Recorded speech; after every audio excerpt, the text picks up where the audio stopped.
Terima kasih saudara, kita lanjutkan. Ini semakin menarik nih Pak. Mungkin ke Pak Komang ya, Pak Komang. Kalau terkait dengan tadi kita sepakat devisa, Ya. ternyata memang nomor 2 memberikan masukan kepada negara. Berarti mereka ini memang betul-betul dalam pengertian memang pahlawan devisa itu tadi ya, salah satu bagian. Nah, cuman kan ada juga pandangan dari pelaku para PMI ini yang akhirnya enggan untuk apa ya, mengikuti prosedur yang ada karena katanya ada apa ya, bahasanya itu zero cost, atau justru malah zero cost ini, kebijakan zero cost ini justru malah sebetulnya harusnya memberikan hal yang baik. Pandangan Pak Komang gimana ya terkait dengan ini? Clear lah. Ya benar, biar ini harus clear dulu kan terkait dengan zero cost ini. Nah, jadi mungkin problematika ketika mengenai tentang zero cost bagi pekerja migran Indonesia ini itu lebih kepada bagaimana pekerja migran Indonesia menanggapi terkait dengan prosedural ini, seperti itu.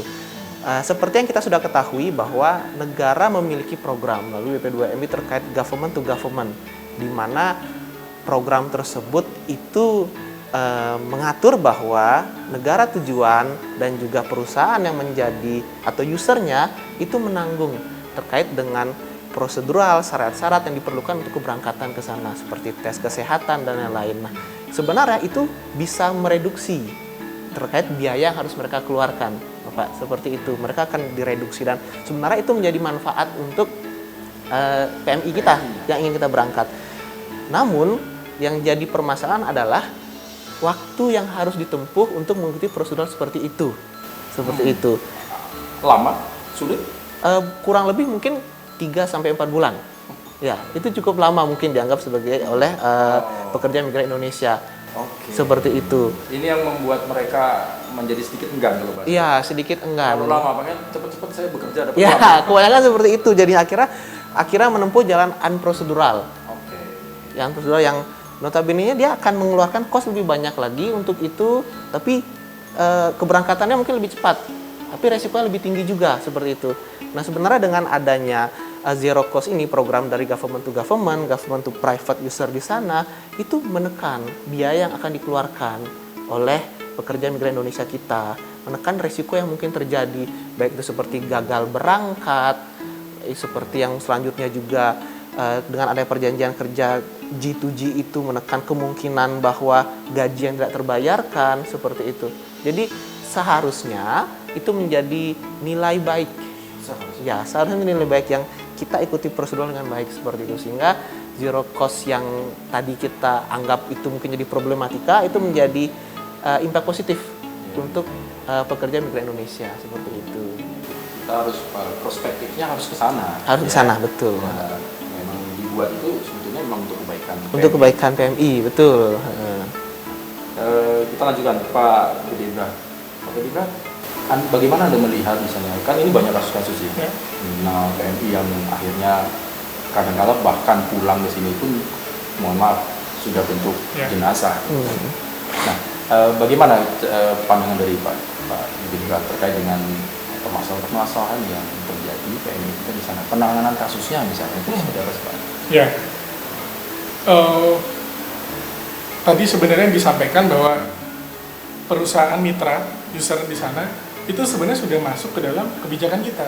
Di Undang-Undang 18 tahun 2017 itu sudah disampaikan bahwa perusahaan-perusahaan yang nanti akan menerima PMI Indonesia, mereka punya tanggung jawab, bahkan termasuk kalau sampai ada yang meninggal ketika bekerja, perusahaan pertama harus mengembalikannya dengan prosedur yang baik, yang benar, sampai dia kembali ke rumahnya, menguburkannya di negara tersebut dengan layak gitu. Jadi seluruh ketentuannya itu memang sudah ada termaktub di situ. Termaktub di situ. Tapi kan lagi dari segi regulasi, kemudian di sisi implementasinya jalan nggak? Karena kan itu membebankan ke perusahaan ya. Kalau kita ngomong, nah bisa nggak kita mendorong perusahaan untuk mengikuti kebijakan itu? Menurut saya di sini memang peran negara. Bagaimana dia menunjukkan otoritasnya terhadap mitra-mitra yang bekerja dengan Indonesia. Itu satu. Pemerintah pun sebenarnya sempat memutus hubungan kerjasama karena di satu negara ini banyak PMI kita yang terkait kasus, case-nya banyak. Jadi Indonesia sempat memutus kerjasama itu. Nah kemudian kadang untuk menanggulangi hal-hal negatif tadi, sebenarnya kan prosedur ini sudah ada gitu loh. Ya akan susah ketika PMI kita ketika berangkat tidak melalui prosedur. Nah, saya kira ini yang menyulitkan negara untuk bertindak di sana. Ketika ngomong PMI ini nggak berkaitan cuma menyalurkan tenaga kerja loh. Kalau kita berbicara bagaimana teknis pelaksanaannya, ini udah cross seksional, sudah cross kementerian. Kalau sudah berurusan dengan negara, udah ada Kemlu di sana. Ya, tapi kan semuanya harus ada prosedur. Jangan sampai ternyata kitanya sendiri sebagai PMI yang melanggar karena nggak pakai prosedur, ya ilegal, katakan tidak sesuai dengan ketentuan visa, katakan ketentuan izin. Jadi kita sendiri bermasalah sebenarnya di negara lain tempat kita bekerja. Nah ini kan kalau kita mau menyelesaikan masalah kan harus kerjasama ya. Jadi dari sisi yang punya regulasi dengan masyarakat sendiri yang menjadi tenaga kerja itu kan sebaik-baiknya kan bekerja sama berdua ini gitu. Gitu. Pak, kalau kita merucut ke PMI Bali lah, khusus Bali kan cukup banyak. Jadi mereka di sektor-sektor kapal pesiar, hospitality, kemudian terapi, ternyata kalau datanya cukup lumayan, termasuk nurse gitu ya. Kalau pengamatan dari Pak Debra, bagaimana pelindungan PMI kita yang dari Bali ini sampai saat ini gimana Pak? Sudah baik atau tidak? Kita belajar dari kasus-kasus kemarin, bagaimana catatan dari? Ya, kalau di Bali sendiri kayaknya agak menarik karena mereka kebanyakan pasti bergerak di sektor-sektor jasa dan tourism, hospitality segala macam. Wisata. Ya, dan untuk ekosistem terkait hospitality, tourism di Bali saya kira cukup mature.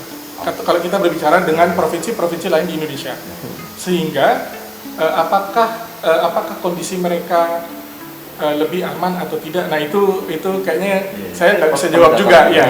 Saya nggak bisa jawab juga. Tapi harus sepintas. Iya, tapi sepintas. Harusnya lah. Mereka pasti punya skill dari sana dulu nih. Nah, ketika mereka sudah punya skill, tadi misalkan terapis, kemudian hospitality, kapal pesiar, mereka berangkat dengan skill. Nah, ketika masuk ke sektor-sektor yang memang membutuhkan satu skill, saya kira itu jauh lebih stabil ketimbang kita bergerak di sektor informal dan skill yang dibutuhkan minim gitu. Nah, tadi bahwa salah satu permasalahan PMI kita adalah di pelatihan dan kepemilikan skill mereka. Artinya semakin tinggi sebenarnya skill yang dimiliki, itu menjamin satu keselamatan, kesejahteraan mereka di sana dan sektor pekerjaan yang bisa mereka dapatkan betul. Sepakat sih saya untuk itu. Kalau Pak Komang, kalau dari sudut lagi-lagi ekonomi, jadi bisa meningkatkan pendapatan, taraf hidup, tidak cuma PMI-nya tapi juga keluarganya kan. Betul. Sebagai tulang punggung keluarga. Betul, biasa seperti apa yang ingin disampaikan kepada Pak?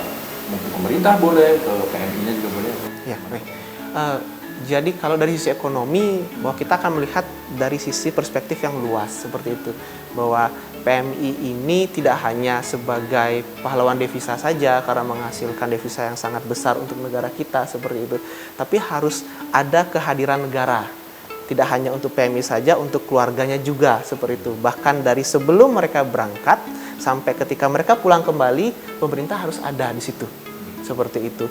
Jadi bagaimana perlindungan negara dengan PMI yang sudah ada di sana, lalu bagaimana pemerintah bisa menjamin bahwa PMI itu bisa berangkat dengan aman, dengan baik, mereka bisa dijamin juga oleh negara bahwa akan terbayarkan hasil jerih payahnya di sana, seperti itu sangat penting. Mereka ini kan pasti punya modal, Pak. Betul. Dan PMI ini harus punya modal dulu. Iya. Harus ada dibayar segala macam, cost dulu lah. Cost dulu ya. Mereka harus selamatkan. Kalau pandangan Anda masih make sense, masuk akal, kan mungkin setiap negara mungkin berbeda. Ya. Dan mungkin setiap sektor pekerjaan juga berbeda, betul. Cost-nya gitu. Ya. Tapi kalau melihat secara umum, pembebanan atau cost yang harus dikeluarkan itu sepadan atau tidak, atau bagaimana? Oke. Jadi sebenarnya kan seperti ini Pak. Jadi ketika yang banyak berangkat ke sana itu adalah PMI yang bekerja di sektor informal, seperti asisten rumah tangga dan lain-lain, yang mereka tanpa jaminan dan lain, nah itu akan mengeluarkan kos yang sangat besar. Malah justru lebih besar seperti itu. Tapi untuk tenaga kerja Indonesia yang bekerja di luar sana, yang memang mereka berangkat dengan kontrak yang sudah jelas akan bekerja seperti apa, negara dapat memberikan bantuan seperti itu. Jadi tidak hanya pemerintah pusat saja yang sejauh saya tahu bahwa memberikan bantuan biaya keberangkatan melalui kredit usaha rakyat seperti itu, tapi pemerintah daerah pun sudah ada. Jadi pemerintah daerah pun juga terakhir terkait dengan peraturan gubernur yang memberikan bantuan kepada Krama Bali yang untuk berangkat ke sana dengan catatan bahwa sudah memiliki kontrak yang jelas, sudah pasti berangkat seperti itu, akan ada bantuan kredit lunak dan lain-lain, sehingga itu bisa mengurangi biaya yang dikeluarkan dan angsurannya juga bisa lebih baik seperti itu. Jadi itu merupakan bantuan, sangat membantu seperti itu. Pemerintah daerah pun sudah cukup aware untuk itu. Sudah cukup aware untuk itu. Terakhir dari Pak Gubernur, apa yang ingin disampaikan kepada para PMI ataupun calon-calon PMI ini supaya ya kalau saya sih sepakatnya harus prosedural lah, jangan prosedural karena manfaatnya ya itu tadi perlindungan dan negara hadir itu luar biasa untuk seharusnya gitu. Apa Pak yang ingin disampaikan? Silakan. Ya, jadi untuk teman-teman yang punya keinginan bekerja di luar menjadi PMI kita, saya kira pemerintah cukup banyak memberikan instrumen-instrumen kebijakan, juga ada lembaga-lembaga resminya yang ditugaskan untuk mengelola teman-teman PMI, sehingga saya kira sebagai masyarakat kita patut untuk menggunakan segala macam instrumen sudah disediakan pemerintah, dan itu menjamin keselamatan kita ketika kita bekerja di luar. Karena kan kita nggak tahu ya, ketika kita bekerja di negara orang, mereka setiap negara juga punya aturan sendiri, punya kebudayaan yang sendiri, kadang mungkin berbeda dengan kita, sehingga untuk menjaga keselamatan kita, saya kira aturan-aturan pemerintah ini bisa kita ikuti begitu. Baik. Matur Susma, terima kasih Bapak Nagung Gede Brahman Tiamurti dan juga Bapak Iko Mangputra selaku pengamat dan juga sudah memberikan sedikit gambaran-gambaran ya. Beliau akademisi dari Universitas Muhammadiyah. Sekali lagi matur Susma atas waktunya. Salam terima kasih. Terima kasih Pak. Sehat selalu. Akademika yang ada di Universitas Muhammadiyah. Baik, saudara, demikian tadi sedikit Sapa Redaksi mengulik para narasumber terkait dengan pekerja migran Indonesia, at least bagi mereka PMI yang berasal dari Bali. Kita harus sepakat bahwa PMI harusnya memang prosedural supaya mereka lebih terjamin, lebih aman dalam bekerja di luar negeri, dan tentunya dari segi hukum dan juga hak-hak dan hal-hal yang menyangkut dengan PMI itu lebih aman dan dilindungi, dan kehadiran negara hadir di sana. Bagaimana supaya bisa prosedural, ya ikuti aturan yang ada, sedikit agak mungkin memakan waktu, nggak apa-apa, yang penting kita aman. Faktanya dan realisasinya, kalau kita juga punya skill yang bagus, akan dihargai tinggi juga di sana sebagai turisme. Sekali lagi terima kasih, saya Bambang Kalitus mengakhiri episode Sapa Redaksi kali ini, dan jangan lupa kita akan jumpa lagi minggu depan tentunya dengan persoalan-persoalan atau permasalahan-permasalahan yang tidak kalah menarik dan pentingnya yang ingin kita sampaikan kepada Anda supaya menambah pengetahuan, wawasan kita, tentunya dengan narasumber-narasumber yang kompeten untuk hal itu. Terima kasih. Dari episode kali ini saya akhiri Sapa Redaksi On Location. Kita jumpa lagi